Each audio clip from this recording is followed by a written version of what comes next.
నమస్తే. ఈరోజు breaking news. కవిత bail వచ్చి బయటకి రావడం జైల్లో నుంచి మనం విన్నాం. ఇది ముందస్తుగా మనకందరికి తెలిసిన విషయమే.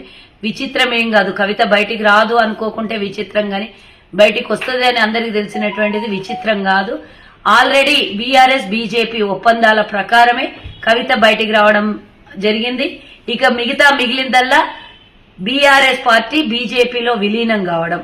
రెండవ విషయం ఏంటంటే, కవిత మరి బతుకమ్మ పండగ వస్తుంది కాబట్టి తండ్రికి పొద్దుపోతలేదు. కవితమ్మ ఆడబిడ్డలాగా చూసుకునే కవితమ్మ మాత్రమే బతుకమ్మ ఆడాలి కాబట్టి బిడ్డను బయటికి తెచ్చుకున్నాడు ఒప్పందాల ప్రకారం.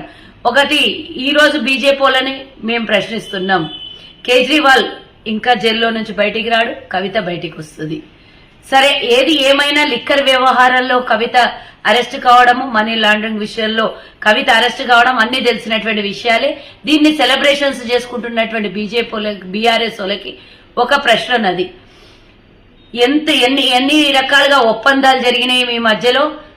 కాంగ్రెస్ పార్టీ గురించి మాట్లాడేటప్పుడు మీరిద్దరు ఒకటి అని 24 గంటలు మాట్లాడుతున్న బీజేపీ బీఆర్ఎస్ వాళ్ళకి అడుగుతున్నాం. అసెంబ్లీ ఎన్నికల తర్వాత ఒప్పందం జరిగి పార్లమెంట్ ఎన్నికల్లో పూర్తి స్థాయిలో చంద్రముఖిగా మారి బీఆర్ఎస్ పార్టీ బీజేపీకి పనిచేసింది.